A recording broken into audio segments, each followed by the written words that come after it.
For 6 grueling weeks, 12 jurors listened to a story that seemed open and shut. They were shown a mountain of evidence pointing to a young woman named Clara Hayes. Prosecutors painted her as a volatile and vengeful ex who had committed a crime she swore was a complete fiction. The case against her was methodical and chillingly airtight. Her accuser, a man she once loved, played the part of the victim with devastating skill.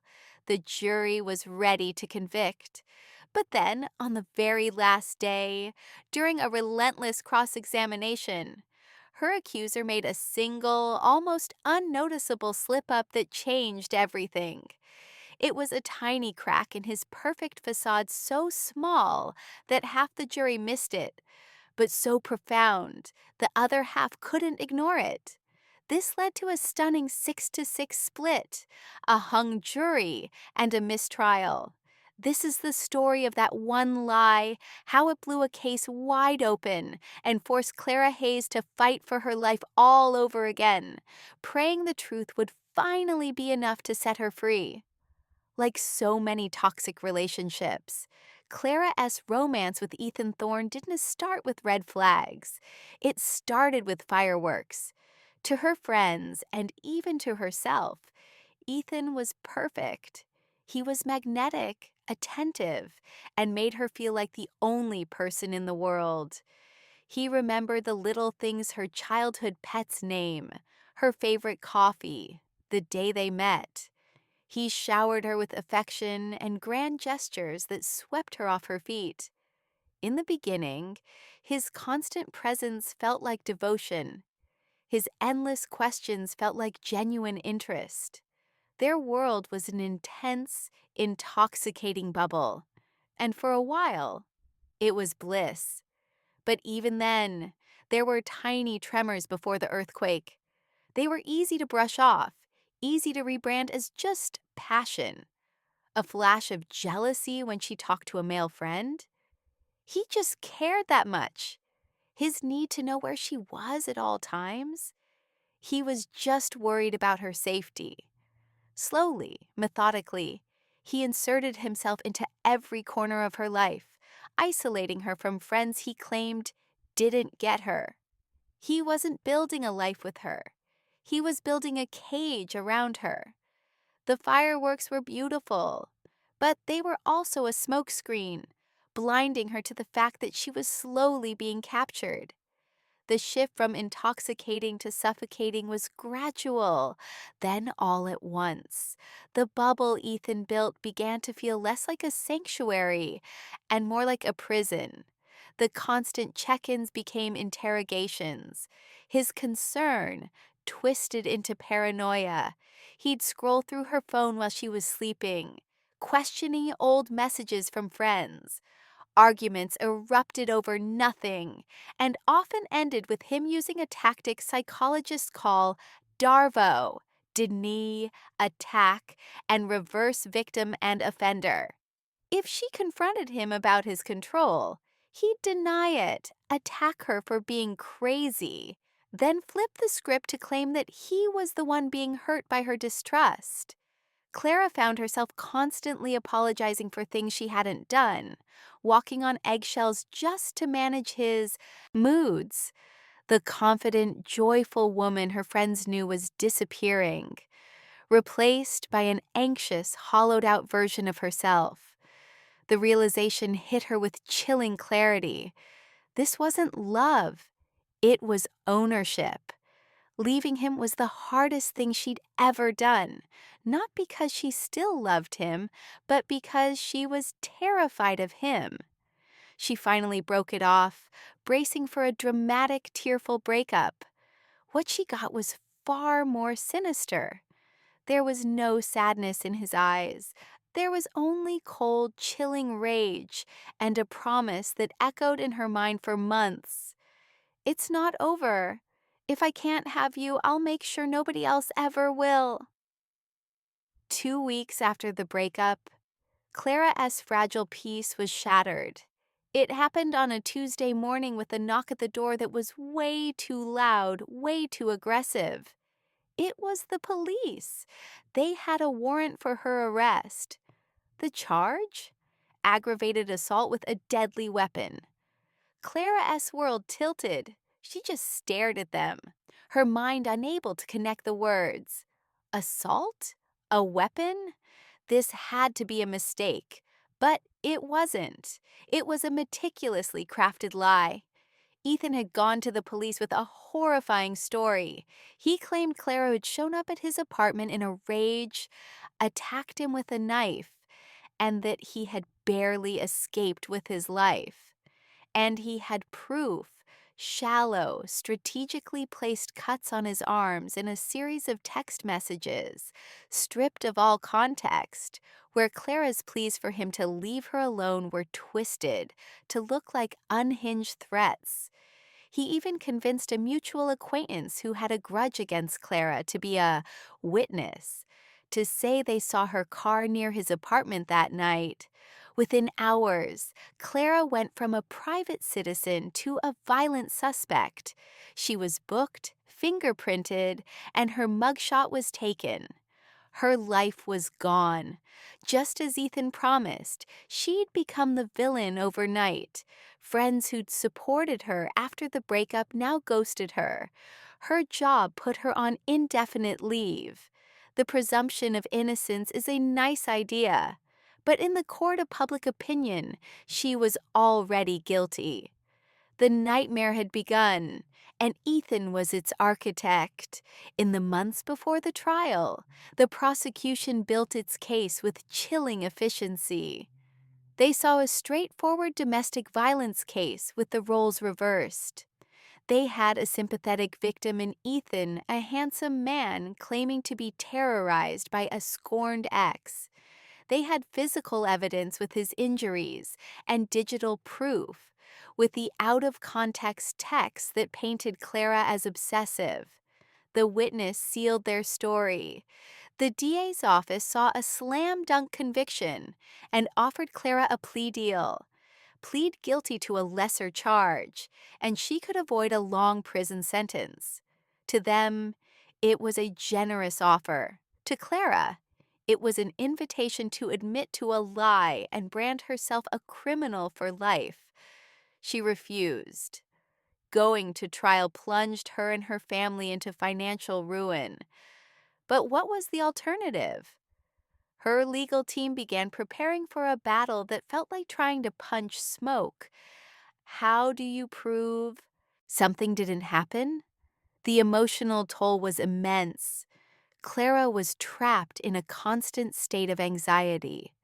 The psychological impact on the falsely accused can be profound, with some studies showing health effects comparable to those of war veterans. She was isolated, terrified, and facing a system that seemed built to believe her accuser.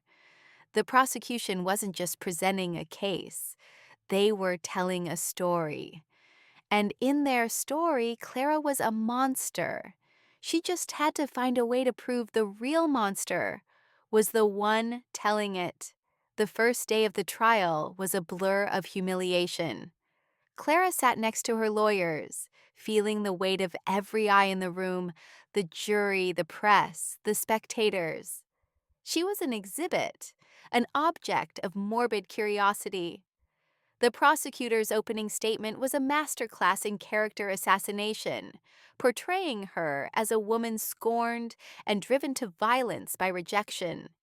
Ethan was their star witness. He took the stand and delivered an Oscar-worthy performance. His voice cracked as he described their perfect relationship and the moment Clara turned on him. He walked the jury through the alleged attack with vivid detail, wincing as he pointed to the faint scars on his arms. He wept. He looked broken. The jury was captivated. Clara could feel their sympathy for him and their suspicion of her like a physical weight. Her own testimony felt flimsy in comparison. All she could offer was the truth. It didn't happen. Her denials sounded hollow against Ethan S. dramatic story. On cross-examination, the prosecution twisted her words, using her fear and anger on the stand as proof of her volatile nature. The witness took the stand and lied, just as planned. Day after day, the prosecution's case looked more and more like an unshakable fortress. As the trial neared its end, a heavy sense of doom settled over the defense table. It wasn't working, the jury believed him. It was the final day of testimony. The prosecution had rested its case, confident. Clara S. lead defense attorney called Ethan back to the stand for one last, seemingly desperate cross-examination. The lawyer started not with the attack, but with the witness who claimed to see Clara's car. The questions were tedious, almost boring. How well do you know this witness, Mr. Thorne? When did you speak to them before the incident? When did you speak to them after? Ethan was cool and collected, swatting the questions away. He had his story straight. The jury looked restless. Even Clara was losing hope. What was the point of all this? But her lawyer was setting a trap. He circled closer to the day the witness gave their statement to the police. He asked, "Did you speak to the witness on that day?" Ethan replied, "Yes, I did." "And what did you discuss?" the lawyer pressed. Ethan's confidence never wavered. "I just wanted to make sure they were okay and that they were going to tell the police what they saw." The lawyer paused, letting the answer hang in the air. Then he asked the question that would change everything. "And when you spoke to them, did you ask them to tell the truth or did you ask them to tell your truth?" It was a clever semantic question, but under the weight of his own arrogance, Ethan stumbled. A flicker of irritation crossed his face. He scoffed. "What's the difference? I just told them to stick to the story we talked about, to not get confused." Silence. Absolute, deafening silence. The story we talked about. It wasn't a witness corroborating a fact. It was a co-conspirator reciting a script. It wasn't a full confession, but it was an admission of witness tampering, right there on the stand. Clara's lawyer just stood there, letting the colossal weight of that single word "we" settle over the jury box. Ethan's face went pale as he realized what he'd just said. The fortress didn't collapse, but a vital card at its foundation had just been pulled. During closing arguments, the prosecution tried to dismiss the slip-up as a poor choice of words from a man under stress. But Clara's lawyer built his entire closing around that one word, "we." He argued it was a Freudian slip the moment the mask fell away to reveal the manipulator. If he was willing to manufacture a witness's testimony, he asked the jury, what else was he willing to manufacture? The injuries? The text? The entire story? The jury filed out. An hour passed, then another. The day turned into evening, and then a second day began. Finally, they were called back. The foreman stood, his face grim. "Your Honor, we are unable to reach a unanimous verdict." Gasps rippled through the room. The judge asked if more time would help, but the foreman shook his head. They were hopelessly deadlocked. The judge had no choice but to declare a mistrial. Clara felt a dizzying mix of relief and horror. She wasn't guilty, but she wasn't free either. Later, her lawyer told her the vote. It was 6-6, exactly 50-50. 6 jurors were completely convinced by Ethan's performance. But for the other 6, that one little word, "we," was enough. It was a lie so profound it had split the jury and the case right down the middle. Clara had survived round 1, but the war wasn't over. A hung jury meant the prosecution could do it all over again. Before we get to the second trial and the fight to turn a 50-50 split into a total vindication, think about the power of that one word. If you find stories about the search for truth in our justice system compelling, subscribe to this channel and hit the notification bell. You won't want to miss how this story ends. The time between trials was a special kind of hell for Clara, trapped in legal purgatory. But this time was different. The first trial was about defense. The second would be about offense. Armed with the crack in Ethan's credibility, her legal team went to work. They got access to his phone and computer records, hired a digital forensics expert, and brought in a psychologist to testify about manipulative narcissists and false allegations. The second trial began 6 months later, and the atmosphere was completely different. The defense's opening statement framed the case not as an assault, but as a malicious prosecution born from revenge. They told the jury they would prove the only crime committed was the one perpetrated by Ethan Thorne against Clara Hayes. Faced with Ethan's slip-up from the first trial and the threat of a perjury charge, the coached witness crumbled on the stand, admitting Ethan had fed them the story. Then the forensics expert testified that Ethan's text evidence had been selectively edited to delete his own threatening messages. When Ethan himself took the stand, he wasn't a charming victim anymore. He was sullen and angry. Clara's lawyer dismantled him piece by piece, revealing the cold, calculating rage he had hidden so well. His mask didn't just slip, it was torn off completely. This time, the jury's deliberation was fast. In just under 2 hours, they had a verdict. Clara held her mother's hand, her knuckles white, as the judge read the two words she had been praying to hear for over a year. Not guilty. A sob escaped her lips, a sound not of victory, but of a weight so immense it had nearly crushed her finally being lifted. Across the room, Ethan sat stone-faced. Clara was free, but as she looked at him, she knew with a chilling certainty that it wasn't over. In the eyes of the law, Clara was innocent, but she quickly learned that acquittal isn't the same as being believed. Whispers still followed her in the grocery store.